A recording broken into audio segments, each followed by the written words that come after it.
will in fact hear more about this later from Marissa. And in fact, on this note, I will leave the floor now to all these amazing women speakers.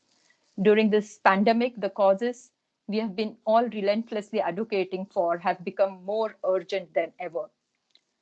You will hear from our speakers about their work and what they've been doing on the front line at the very sharp end of this pandemic, supporting communities, fighting against discrimination, and speaking up for their rights. They are an inspiration to us all.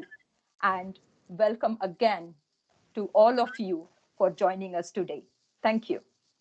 Thank you very much, Dipti, for those really inspirational remarks and for the report, which talks about some very shocking figures as well. It would be great to explore some of those issues. We've had a lot of people joining in the meantime, over 100 people on now. Just to say again, could everyone, all the audience members, keep their videos off, and the panelists keep your videos on. If everyone can keep themselves on mute, unless they're speaking, and please do post your questions in the chat function, which is the second icon from the left at the top of your screen. So without further ado, I'd like to hand over, or I'd like to call up Marissa Begonia. Hi, Marissa, how are you? Hey, hello. Hi, Marissa. Just a quick intro to Marissa. Marissa is the founder and director of the Voice of Domestic Workers, and I believe that's a self-organized group campaigning for justice and rights for Britain's migrant domestic workers. The Voice of Domestic Workers also provides educational activities and community support for domestic workers. Marissa, could you tell us a bit about yourself? I understand that you were brought to the UK yourself as a domestic worker by your former employer, and you had to leave your employer due to abuse. And then maybe if you can just reflect on some of the challenges that domestic workers are facing at the hands of their employers, and how you think the pandemic is affecting them. Okay, thank you so much, and good afternoon to everybody, and happy International Women's Day and Mother's Day to all women and mothers. And I'm grateful to being part of this important discussion. I'm a mother of 3 children, and also I left them when they were just 1 to 3 years old. So a very difficult, tough decision, but in front of me was a crying children who are hungry, whom I had to think of their, not just for their own survival, but also for their future.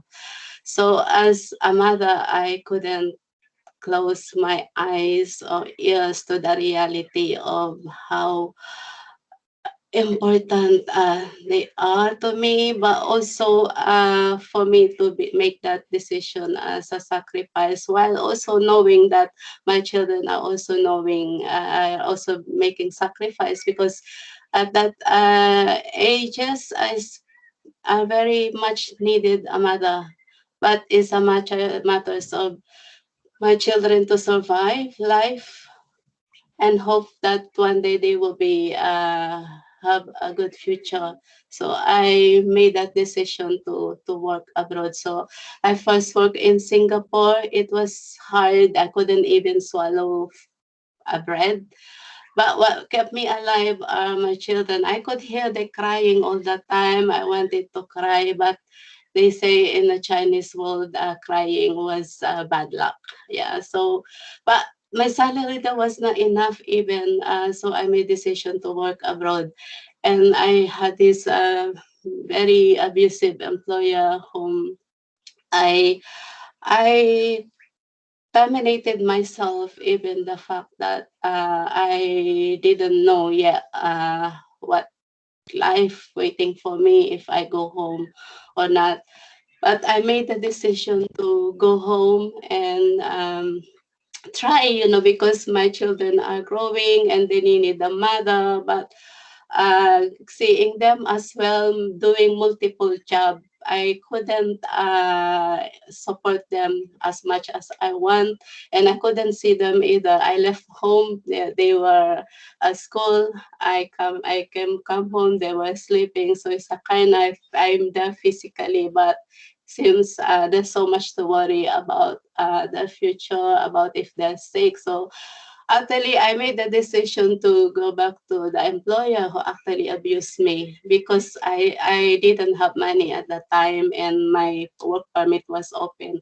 But I didn't know also that it was the employer who would bring me here in the UK. So I came here with my employer in 2004 via overseas domestic worker visa. But I didn't know this what rights I have in here in the UK, what life awaits me. But my employer just told me, "Oh, your salary will be double." So I had that beautiful dream. Oh my God, I can build a house already. I can provide for my children already. But coming here in the UK, I also suffer the same abuse. Yeah, but the promised salary, as actually I realized it wasn't enough because the cost of living here was also very expensive. That I needed to pay my own tax and then my accommodation. So it actually left me nothing for a month. Yeah. So I escaped, in that abusive employer, and I didn't know what was outside, But I found out that I could actually change employer. I could renew my visa. I could be a citizen here. So, but when I was out already, I've seen my fellow domestic workers in front of me. Many of them have been beaten, have been raped, have been poured with hot water. So this is the time I realized how much abuse, that my fellow domestic workers have suffered.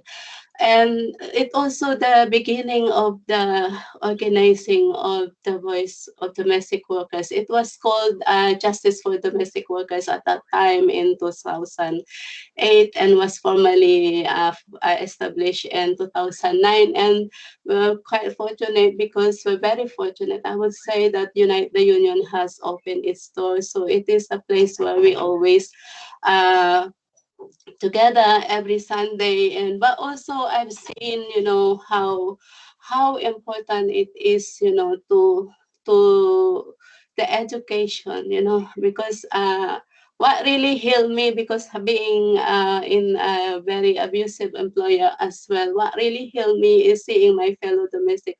Why aren't they writing? Why aren't they speaking?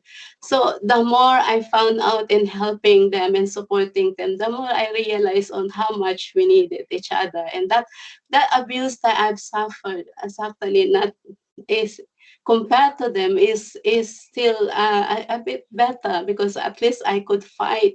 You know, many of you may not know what's really actually happening behind closed door. But I also had many experiences.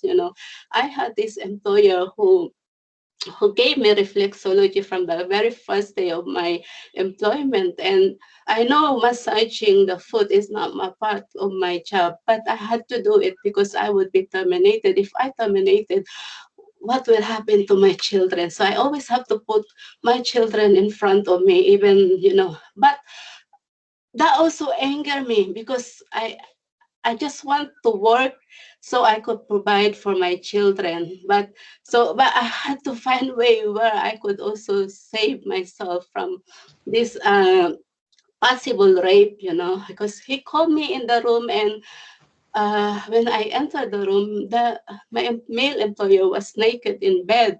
So I was scared because private household, maybe you may think that it is the safest place for a worker to work, but it's for many domestic workers, it's not.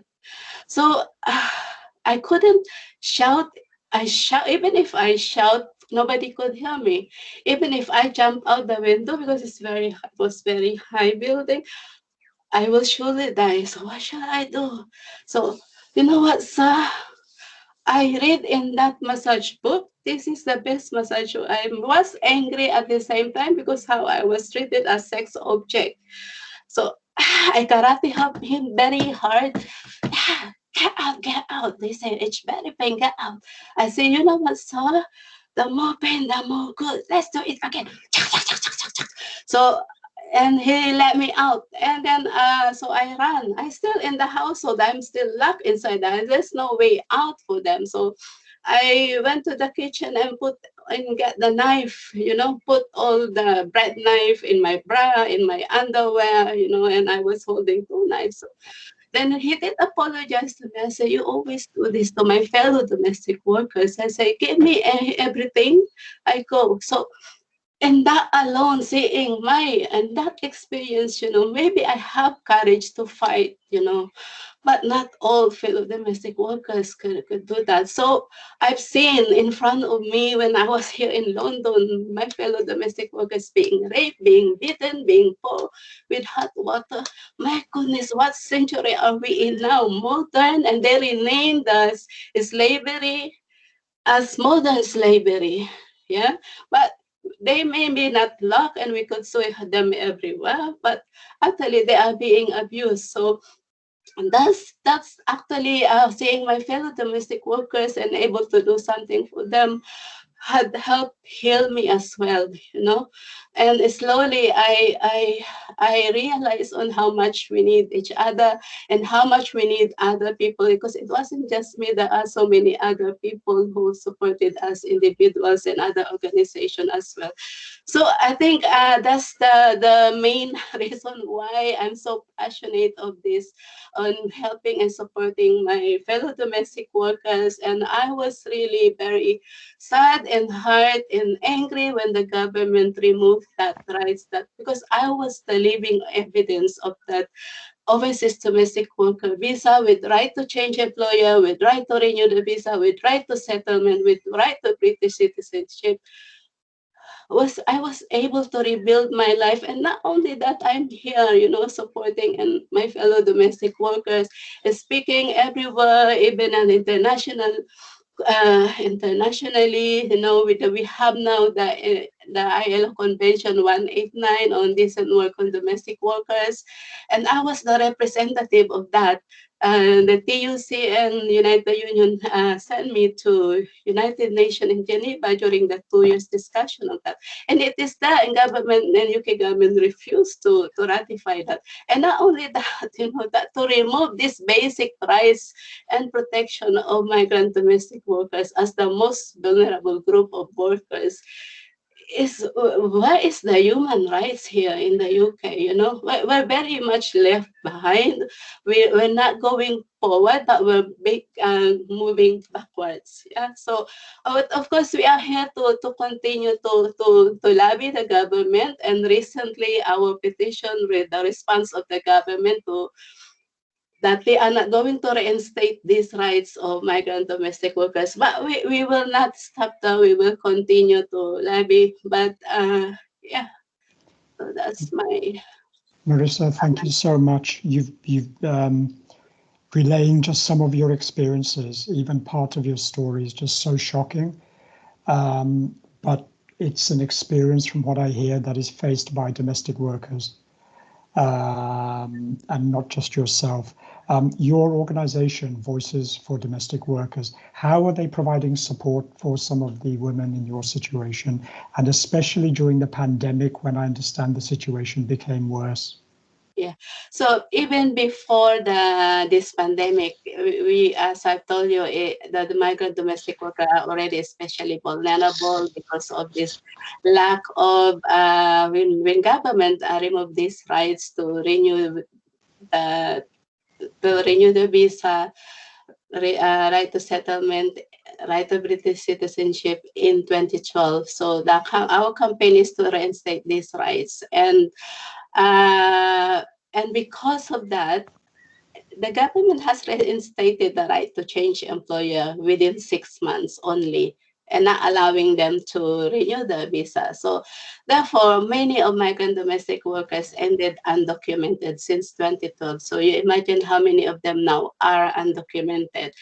And during this pandemic, we immediately received, as soon as it happened, it started, we already received many of my fellow domestic workers were losing their job. They lost their job and without notice, without pay, and also there are who are live-in domestic workers who well, luck for almost 1 year now because we're already near 1 year, yeah, since this started. So they've been stuck in private household. They were forced to work long hours, even during the day off. They've been asked to work, and those work hours were unpaid. So what we've been doing. We transform all our classes into online. So we have ESOL classes, IT, body in mind, and wellness workshop, and we also have some financial workshop. And we also continue to give awareness with the help of Doctors of the World. We also continue our counseling because they were trapped, for domestic workers who've been rescued or who managed to escape from abusive employer, only to be imprisoned again in this lockdown. And that's a reminder of them. So the trauma is there, and then why they couldn't go out. Where in these employers, there are many employers going out receiving guests. And because of that, these employers, many of them have been infected by COVID as well. And many domestic workers have been infected because they were forced to look after them with COVID without even PPE. Yeah. So there's nothing there that protect migrant domestic workers. They're scared to go to ANA, and we have to do a lot of work in helping them how to order the test, the COVID test. Yeah. And also we didn't have money at that time at the very beginning, so our board of trustees set up a hardship fund, and the fact that also the government furlough doesn't include domestic workers. So we are fortunate and we are grateful for all the people who donated our hardship fund, where we were able to deliver food, transfer money to their account if they have account. If they don't have an account, then uh, we will ask if someone could bring cash. Yeah. So we managed to order online in terms of food, and we are grateful to the Borough of London. I think they're doing a lot of. We post the list of groceries. They will go in buy, and then they will deliver it. And these are the people that we never know, actually. We never see. Thank you, Marissa. The voices of domestic workers sounds like it's doing absolutely incredible and much needed work. Towards the end of the discussion, when we hear from the other panelists, I'm going to ask Halima, who's the Chief Executive of Runnymede Trust, to maybe reflect on a couple of these or other issues. It sounds like domestic workers are very much at the front line as key workers, as carers in households, providing vital frontline support during the pandemic. And yeah, the question mark arises whether or not you've been receiving sufficient protection under the law for that. Marissa's story is in the chat. I think Abir has posted it. Please read her blog. You did a fantastic interview, Marissa, with IMIX. And also Marissa has got a video as well where she shared some of her experiences. So that was really powerful, Marissa. Please do watch that. We've got some fantastic panelists today, and I'd like to move to the next panelist, who is Halale Taher. And Halale is the founder and executive director of the Middle Eastern Women and Society Organization, which is a grassroots organization set up to defend and protect women from violence, both at home and in the wider community. And the organization provides holistic support to them to rebuild their lives. Halale, over to you. Tell us a bit about yourself and your organization.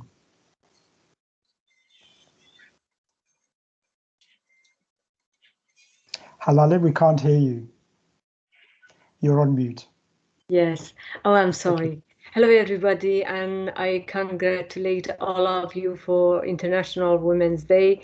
Even we are in the middle of this month, and whenever you are fighting, protesting against injustice or social gathering together, I hope you enjoy it. First of all, I wanted to start it with showing solidarity to the campaign fighting violence against women and girls in the UK. You may know and heard about the horrifying case of Sarah Everard. A young woman has been brutally murdered in London. Well, the police banning women from protesting is outrageous, which you hear about the news. Personally, my message is to authority is, why should I stay at home? The perpetrators, the killers should be cleared from the streets, not us. Our safety and freedom must come first. That's our message, really. And we can't, enough is enough, and we can't stand it anymore, such violence against women and girls. Well, also, I wanted to say that how I feel with Marissa, really, the situation that Marissa has it and her team and those women is quite similar situation with our clients when they are coming to our organization. But also I would like you to share a little about my private life, that how I came to be a proud migrant woman and helping other women. I was a Kurdish freedom fighter during the Iranian Revolution in 1979, when the Islamic Republic came to power and they occupied my homeland. During the bloody 2 years that followed, I became a member of the border. I've become a member of the armed Kurdish militia. I lived in mountain on the border of Iran and Iraq between two violent dictators and fought Islamic troops for 11 years. I lost 9 members of my family, including my partner and my brothers. Eventually, I made my way to Sweden via Turkey, and for the first time, I was able to rebuild my life. I educated myself as a social worker, and I actually actively fought for the rights of women and children. I challenged Swedish law to recognize forced marriage and honor killing, and our campaign went global. In 2005, I moved to London and set up the Middle Eastern Women and Society organization. Well, MUSO support women from Middle Eastern, Northern African, and Asian backgrounds living in London who face multiple disadvantages: poverty, health inequalities, sex discrimination, gender-based violence, and immigration issue.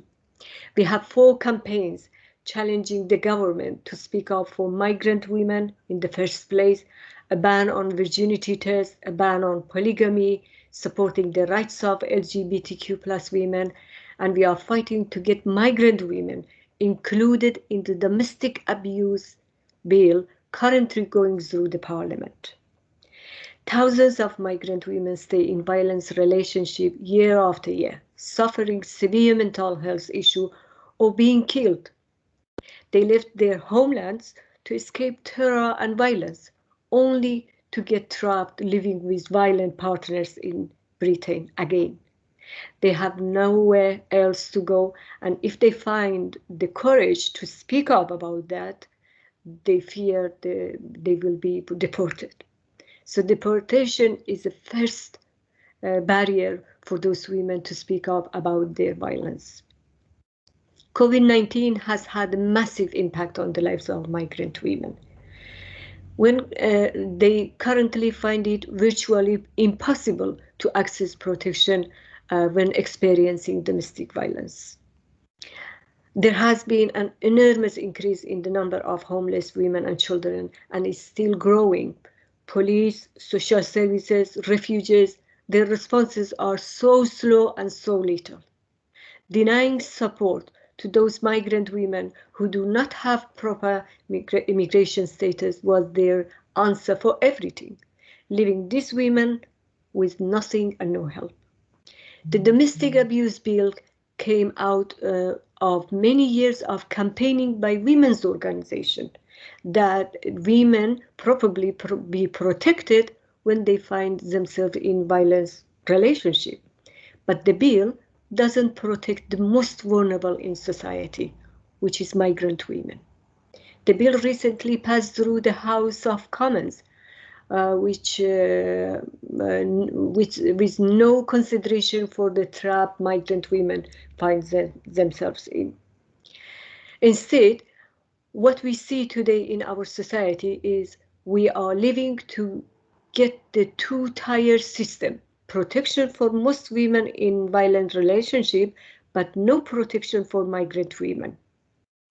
We have provided the government with so many evidence to prove they are at risk. When I say we mean that Step Up Migrant for Migrant Women is a coalition of more than 50 organizations in the UK.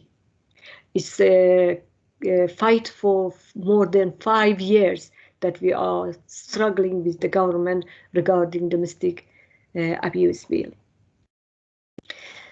Well, migrant women have suffered so much already. They must not be threatened with deportation just for wanting to be safe. They should have the full protection of the law. That's every basic human rights. Actually, I wanted to finish it with the very powerful testimony illustrated the multiple barriers migrant women like Hannah face when escaping violence. It's very similar to the situation like Marisa when the children are involved. I came to the UK on a tourist visa. I met him at the market. We became friends. The relationship became a marriage ceremony, Islamic ceremony marriage. He promised me that we will go for legal marriage, but he never did it. After 1 year, I became pregnant, but he wanted me to have an abortion. When I refused, he slapped me and kicked me in my stomach. I was so in pain that I ran to the doctor, where I found it an Arabic-speaking nurse. She told me about Muso. It was Muso who helped me report the abuse to the police. They found me a refuge, but it was very difficult because of my immigration status. It was in the middle of nowhere, and I shared a room with 7 other women.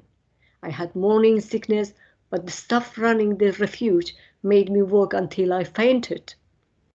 I was then moved to a horrible hotel. I felt like a prison. I felt like I had reached the lowest point of my life. I was embarrassed. I no longer felt human. After I had my son, I was placed in the temporary housing. I had to sleep on the floor, and the place was riddled by mice. They ran around where my newborn baby slept. When I complained, I was told mice are everywhere in London. Now, after 1.5 years waiting, what I hope for more than anything is that my son gets his official documents. Only this might help me to remain here, to get proper help, and I don't want my son to pay for my mistakes or those of his father.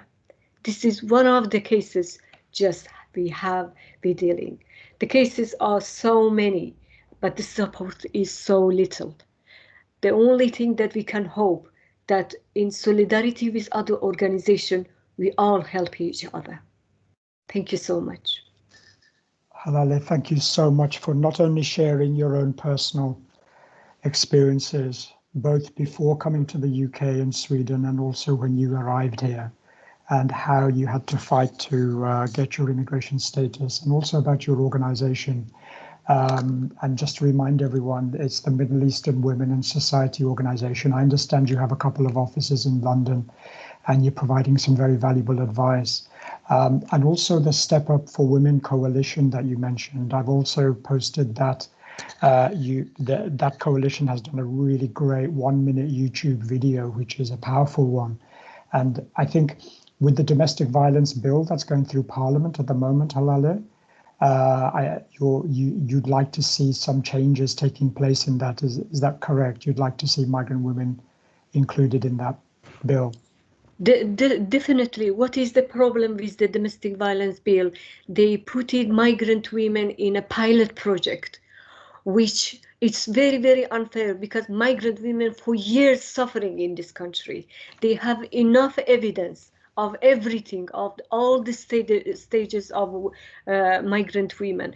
This pilot project wanted to be exercised to see what they can do that. But this is just a lie.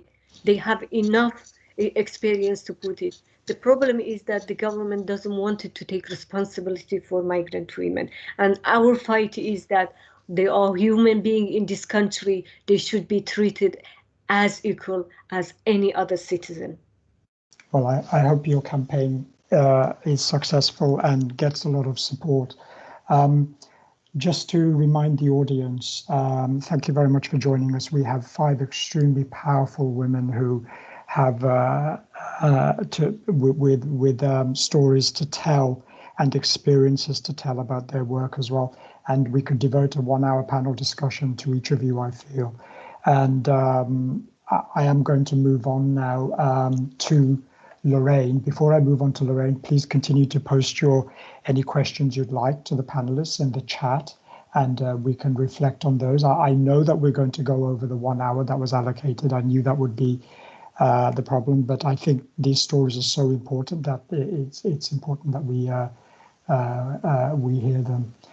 Over to Lorraine. Lorraine Mponela is the chairperson at CARAG, which is the Coventry Asylum and Refugee Action Group. Hi, Lorraine. Hi. Hi. And I also understand that you are on the board of Women for Refugees. The board of Women for Refugee Women. I've got that right. And CARAG is a grassroots organization run by and for people seeking asylum, refugees and migrants living in Coventry.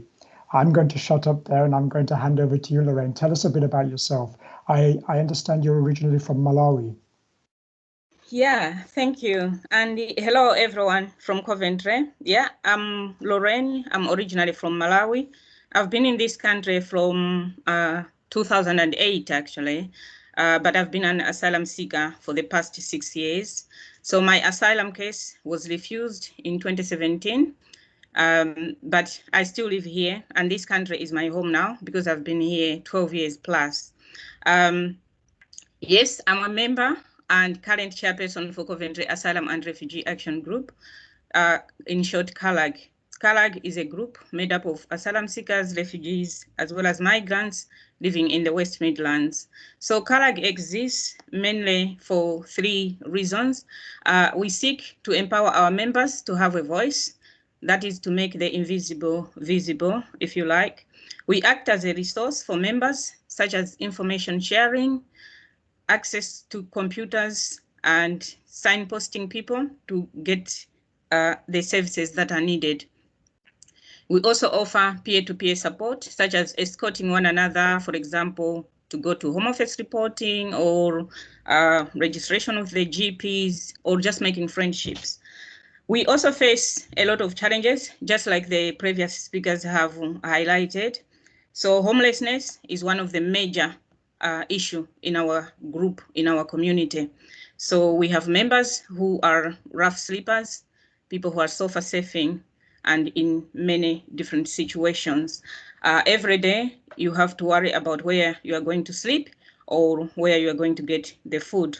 We also lack basic things, for example, where to have a shower or to get sanitary towels for women. Mental health is also at epidemic levels. We get in the system, we stay in the system for a long time, which affects our mental health. But also the idea of waiting for a very long time for a decision, or even for first interviews, living in overcrowded accommodation for women where they don't have space with children. Usually it brings in disagreements within the women. And also we've seen people being moved during the pandemic into the community without an ASPEN card, and also without rights to work or benefits. While talking about our challenges is important, but I can't, or we can't eat the sentences. So regardless of all these enormous challenges that we face, we also keep fighting, just like Melissa said. I like to quote this revolutionary, James Connolly, who in 1915 said, "None so fitted to break the chains as they who wear them, none so well equipped to decide what is the chain." So we also have, and we run physical and practical campaigns. The first one I want to talk about is Right to a Meal. So Right to a Meal came about when the pandemic just hit.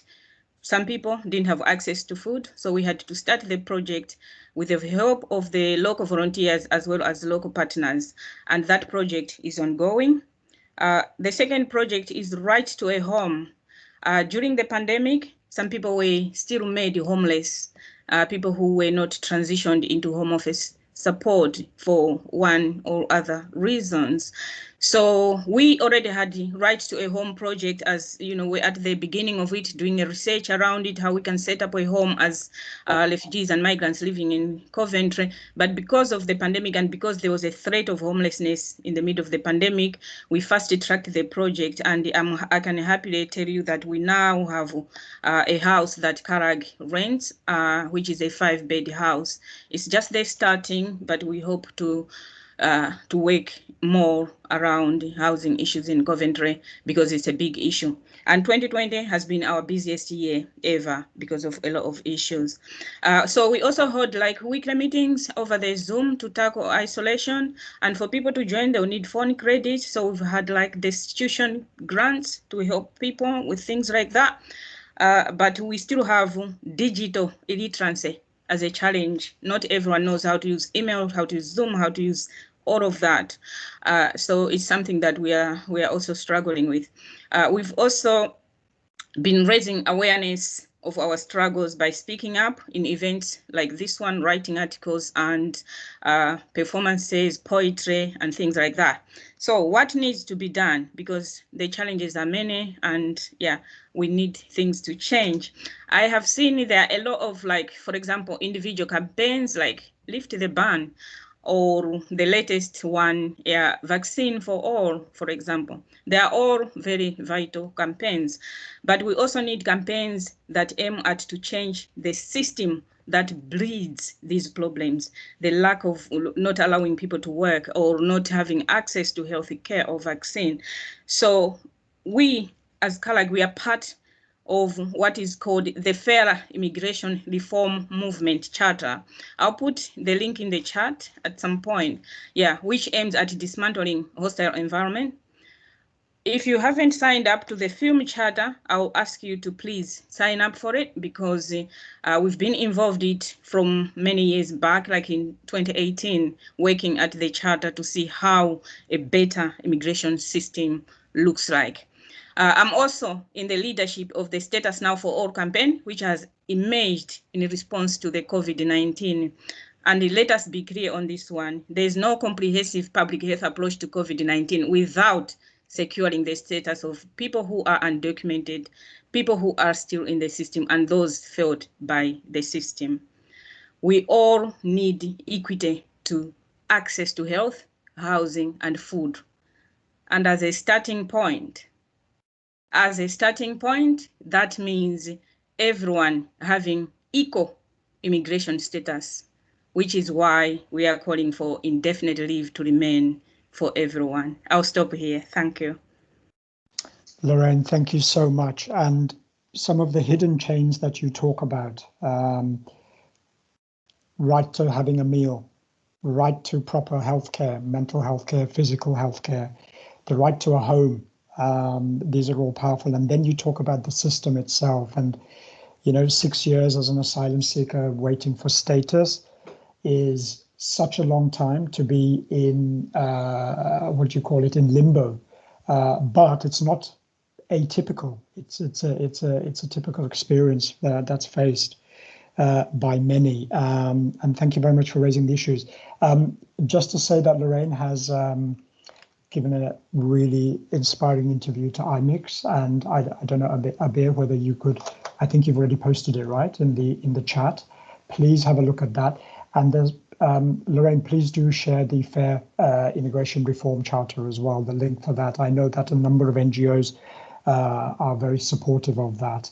And also the Status for All campaign is a very important campaign as well. So again, I can post, or there, maybe you can post the link for that in there.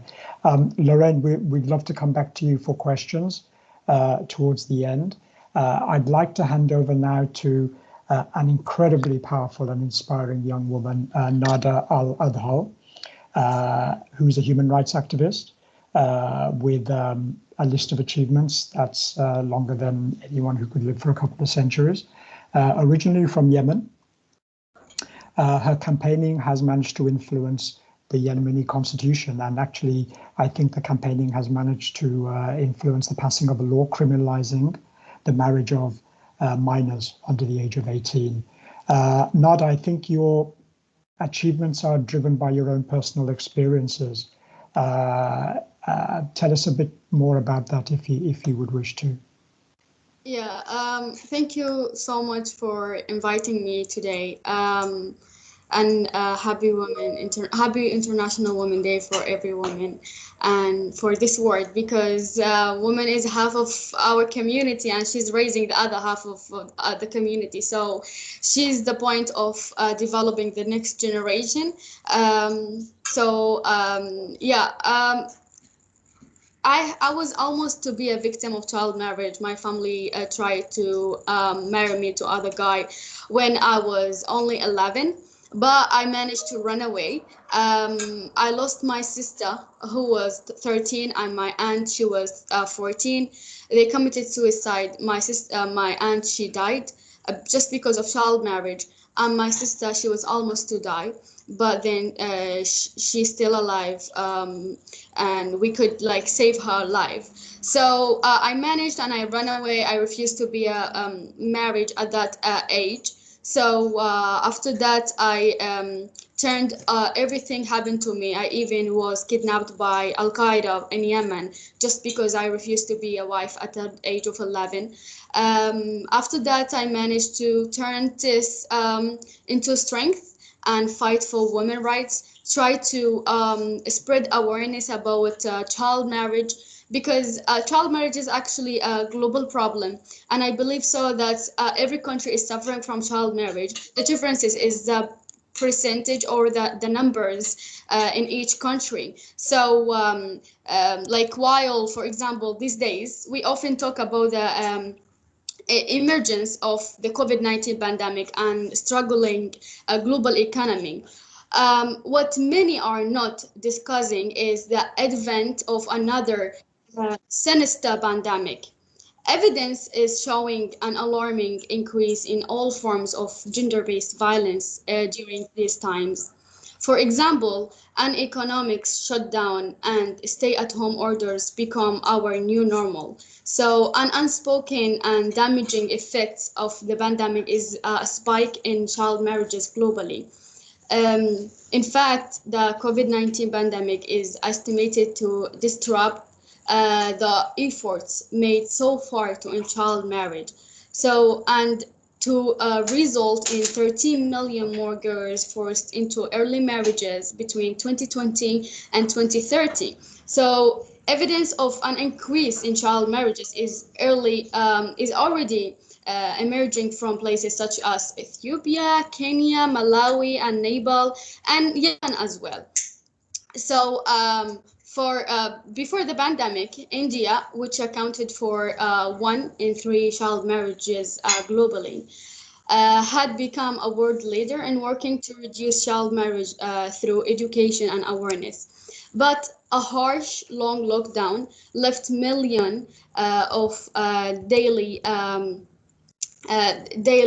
migrant workers and also laborers without any work, pushing millions more into poverty.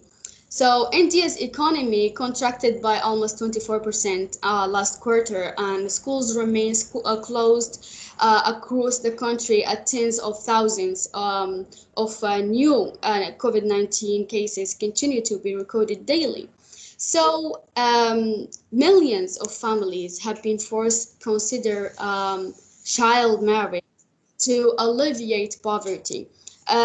Actually, we have hard time, especially in pandemic. Now, like for example, for Yemen, we have been struggling, and we still struggle because of the war in Yemen. So there is no government in Yemen to change the laws or to put a new rules for or to fix child marriage or try to find a solution for it.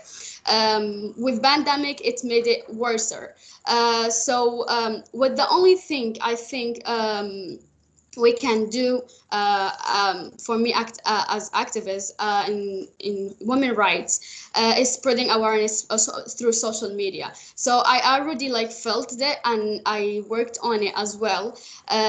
When we go back 10 years ago, there was a lot of crimes happened to women rights, but there is no media showing the victims. They were trying to hide the victims. Either was violation, child marriage, and many women rights against their lives. So, but with social media now, that's right. We have maybe the women rights abuse increased, but now we have social media to show the truth. So if there is any victim show on social media, because of the awareness they got from many activists in women rights, you can see a good effect on them. They are shouting for helping this woman or helping any girl asking for help, which is a huge difference. Even me, I start to increase my work or my spreading awareness through social media, and I can see good feedback. So that's what I really believe. Like in the war in Yemen, we cannot do anything, but the thing we can do is protect girls from child marriage by phone, by just showing in a video, doing an articles, writing, even designing a photos or a video to spread awareness. Now, social one phone can, reach to children, can reach to parents, can reach to sisters, brothers. So all kind of people can have one device and can save lives through it, just because they listened to people talking about the consequences of child marriage and how important are women in our life. What I would say in the end is women shouldn't wait for the community to give them their rights. No one will knock the door for the women and give them their rights in a gold of plate or in a plate of gold. So women should open that door. They should fight for it. They should shout and say that our rights are being abused and we need our rights. This is the maybe. It was before in the history, like when women in Europe, they weren't allowed to vote. So like they didn't give them the rights. Actually, it has like hundreds of years just women fighted to have rights to vote. So the changes in women rights is going to start only by women, and also in spreading awareness. Nada, that's an extremely powerful message. And some of the things that you talked about, that easy equation between alleviating poverty, especially during lockdown, and families marrying their girls off through child marriage is something that's happening. And it's so disheartening to hear that you said that 13 million girls likely between 2020 and 2030 to go into child marriage, an increase on before, not unrelated to the lockdown, is extremely disheartening. But then you talk about awareness, and you talk about changing mindsets, and you talk about changing laws, and one cannot go without the other. Yeah. So it's extremely, it's inspiring to hear about the work that you're doing in raising this, not just amongst the Yemeni communities, but amongst much wider communities. As you said, it's an issue that's spread globally. NADA's list of achievements is on our website. I think, Abir, maybe you might have posted it on the IOM UK website. One of those being that you were nominated for the Nobel Prize for Children, for Peace for Children in 2018 to 19. So congratulations on that. Thank you, Nada. Thank you very much. I'm now going to move on to our next speaker. Last but not least, Halima, who is the Chief Executive of the Runnymede Trust. The Runnymede Trust, as we all know, is the UK's leading independent race equality think tank. And it's a privilege to have Halima on the panel today to hopefully reflect on some of the things that you've heard, Halima. Just to give a bit of background to Halima, you've been a lifelong campaigner for equality and civil rights, co-founding the Women Against Racism organization in the early 1990s to combat racial and religious intolerance in the East End of London. Since then, you've gone on to work in the private sector as well as the government, and you've been influential in that. Halima, you've heard many of the issues that have been raised along the various spectrum, but particularly faced by migrant women and particularly faced by migrant women during the pandemic. I was wondering if I could invite you to give a couple of your reflections. I'm sure you would have wanted to come in much earlier when you heard it, but it'll be great to hear some of your reflections now. Thank you, Tawhid. I just want to start by saying that one of the difficulties of going last isn't that everybody's covered everything you want to say, but particularly for this session, I think it's left me with a lot of emotions, and I'm kind of lost a bit in my emotions. So I started with hearing Marissa, then Lorraine, and then Nada, and obviously Halala, your experiences. So it leaves us all, I think, in that space where as women, we don't have that separation between public and private spaces. You know, we have to wear our authentic self, whether we're at work, we're not at work.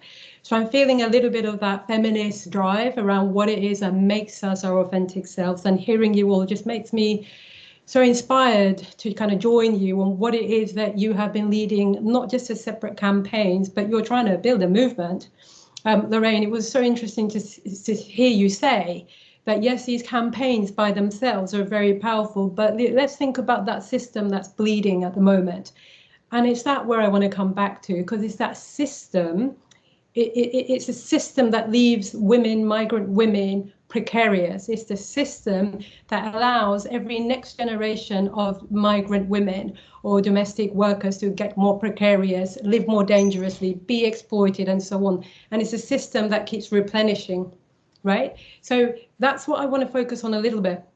But before I go on to my comments, Tawhid, I'm going to take a leaf out of Nada's book. We operate as influencers, as Black and BME influencers, migrant influencers that are women in a space that feels quite dangerous to me. So I want to ask anybody that's listening, follow us on Twitter, Halima_Begum, because each time we go on a platform and we speak, I can guarantee you there'll be 100 other trolls that are saying and ripping you apart for everything that you say, just to protect your own rights, your very basic rights. So I'm going to start with that to say that, you know, we are not operating in a neutral space. Even in the UK, where women actually have the right to vote, we know that all of us saw a vigil turn violent over the weekend, over the murder of one of our women who just went to walk in the streets. Now, if you remember, the 1970s movement around Reclaim the Streets was just about taking a walk safely. Wasn't demanding much. It was just saying that I want to leave my home and actually just walk. What happened there? Well, you saw what happened there. So it's still not safe. And despite the gains we make, there are reverses in our rights, and we need to kind of come out and protect these. Going back to the issue that I heard today and the common issues that we are here to discuss, the pandemic has left migrant women and Black and minority women. You may have a different way to describe Black and minority ethnic women, but I think we know who we mean. So these are women who are overexposed during COVID because of the jobs that we took, because of the homes that we live in, because of our uncertain immigration status. For all of those reasons, we were exposed. And then because of our lack of citizenship or precarious citizenship, we were underprotected. And it's very important that we understand the level of precariousness and insecurity that migrant women face. And even within migrant women, I would say that, Marissa, in your case, even within migrant women, there are additional risks that you face when you believe that that private space is where you're most safest, turns out to be the most exploitative. And the reason why it's exploitative is because of that lack of human rights protection that everyone else has because of their secure immigration status. And that is why, Lorraine, I absolutely agree with you. It's about a system that bleeds. It's about a fair immigration system that cuts away at the normal human rights that other women enjoy in this country. And until you can get to a fairer immigration system, you will leave women who are incredibly at risk and vulnerable in a kind of free market situation where whoever bids for control of their movements gets what they want, right? I mean, that is going back to medieval fiefdom, isn't it? I mean, someone said something about, oh, this is the 21st century, you would not believe what happens. Well, actually, I do believe that modern slavery happens because time isn't relevant when it comes to abuse. If you can get away with abusing somebody, you will. It doesn't matter what century you live in. So because of that, I think we need to look at the fairer immigration system and think about what it is in that system that we need to win rights for migrant women. And I think you said, Halala, but the specifics of the domestic violence bill going through at this precise time is important. It comes to the Houses of Parliament for spring. If we can mobilize enough people to actually offer protection for migrant women within that bill, we would make a lot of inroads. Why should the status of migrant women within that bill be a pilot? As you said, we know enough that we need to know, which is that the hostile immigration policies are having a detrimental impact on the rights of women. So we don't need a pilot. We've got all the data that we need. I work in an organization that's been producing data since 1968, by the way. We've got all the data that we need to know about the racism that affects Black and minority people in this country. The question and the challenge we put to government is, do you have sufficient political will to do something about the racism in this country? So again, the question I think for government on the passing of that domestic violence bill is, do you have sufficient will, political will, to protect the rights of domestic women workers and migrant women workers who are facing exploitation in the 21st century, no less? We are not, we're not living in a medieval fiefdom, are we? In the capital city of London, here, we are facing the exploitation. So let's see what we can do about that. I did want to say something about what is it specifically about the hostile environment policies that really impact on migrant women, and that is around the sharing of data.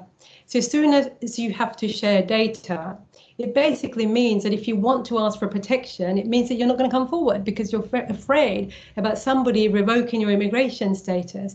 And the people who exploit know this. They know this, that ultimately, even if they exploit groups, that they will not come forward and go to the police for protection. Well, I think the average police officer here would actually want to help and get involved, but they can't because victims aren't able to come forward. So I think in order to win hearts and minds, I think the public need to understand what is it about migrant women that leaves them more precarious, when in any ordinary situation, if we have to deal with domestic violence, the public at large would be outraged. But what is it that's stopping women from coming forward to report? And that is the fear of data reporting, which then ends up with immigration officials being involved and deporting you back. The ultimate sanction and fear is deportation in this context. And deportation back to what, Anada? Back to a situation where you might face child marriage, or in your case, Halala, back to a situation where other rights are being infringed. So it is the most difficult of situations. We need to move away from a two-tier system of rights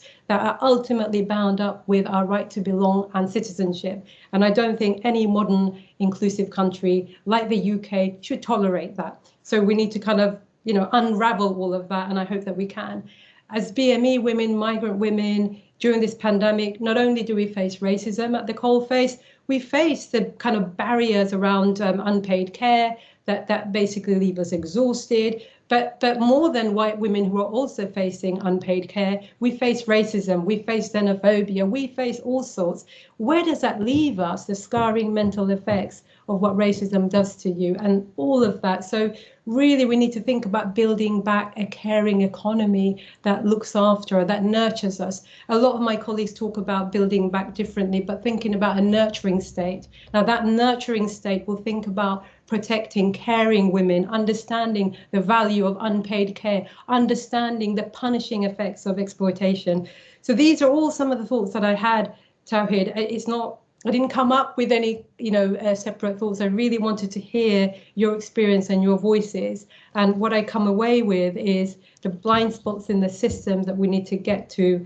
And never again, Marisa, do we ever want to hear more and more stories about women like yourself. When you first came to the UK or Singapore, you actually drew equivalence between Singapore and the UK. I would have thought there'd be some differences there, but you've said actually your lived experience was that it was no difference. We need to get to a better place to protect you.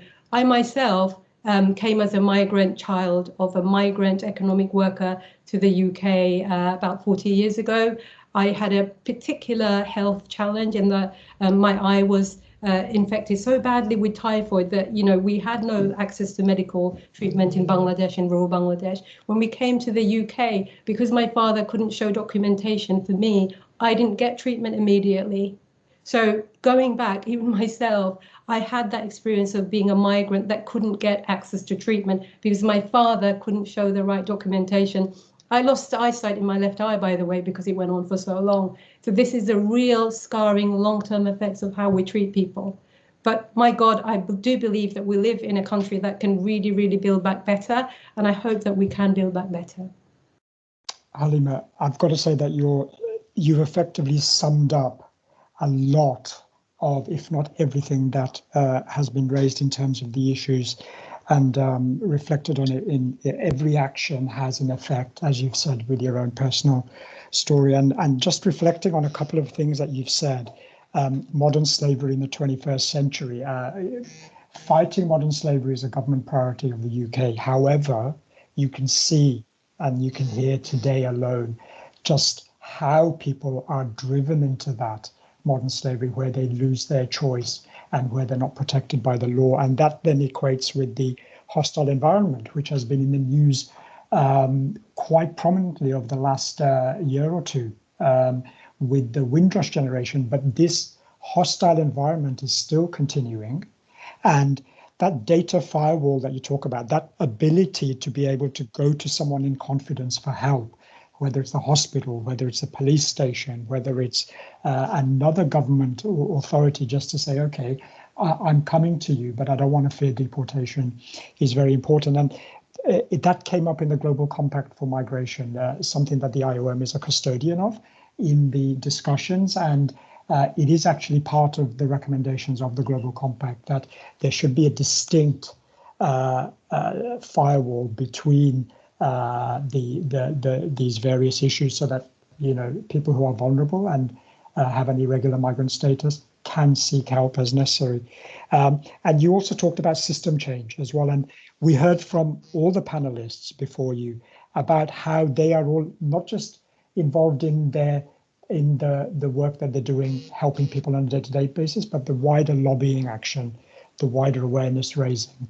That's so important.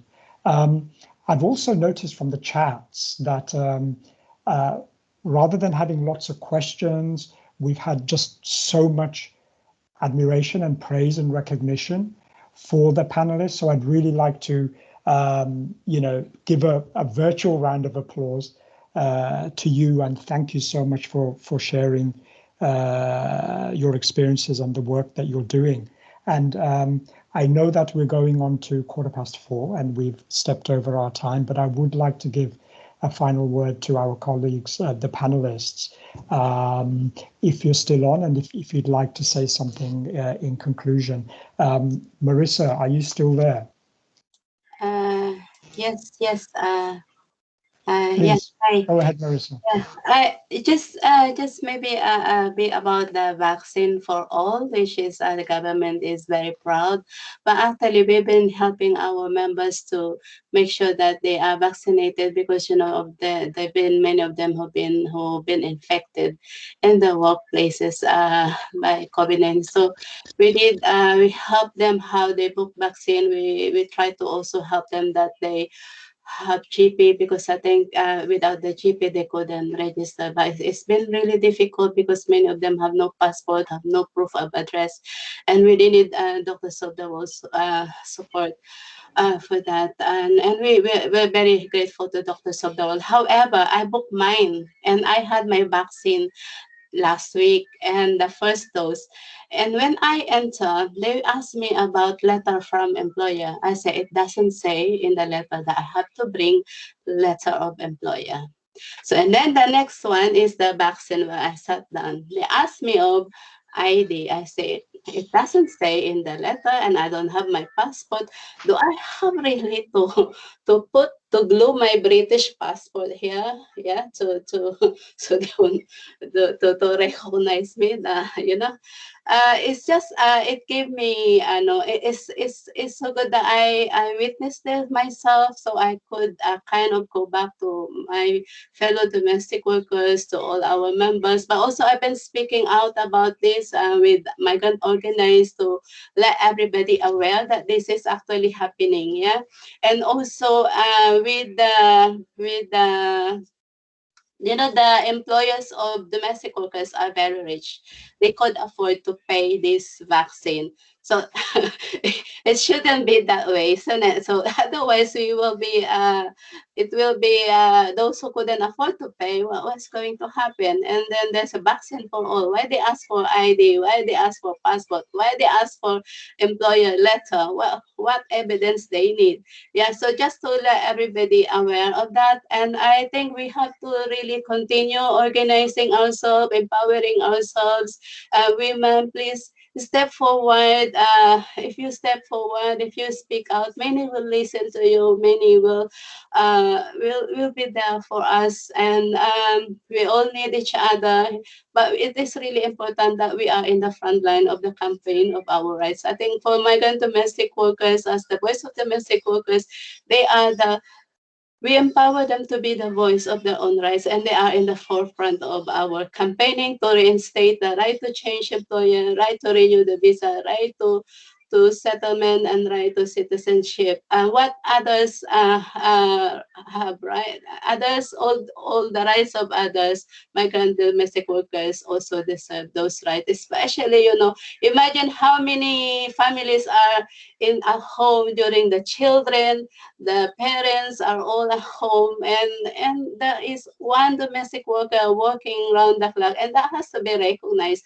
And they are the forefront of this pandemic to help build the family, to make sure family are safe, and they also need to be paid, for their work long hours. So thank you so much to everybody for our wonderful audience. Yeah, let's keep going, let's keep fighting, let's keep it up. Thank you, and yeah. Thank you, Marissa. Thank you so much. Over to Halale. Halale, any last reflections? Yes, well, actually, it was amazing meeting, and I am so happy, so pleased to see such a wonderful colleague here for the first time. And I hope that you organizer, Pasha and Abby, please connect us, because we need each other. Pandemic make very bad for the life of everybody, and it looks like that the status or who they are in power blaming just pandemic for every problem in the society. But the reality is that it could be very, very less than what we suffered if the status and the government could equally and properly organize to supporting people. We lost many people just because of the careless work from status, from their plan, from their greedy for profit over the whole world.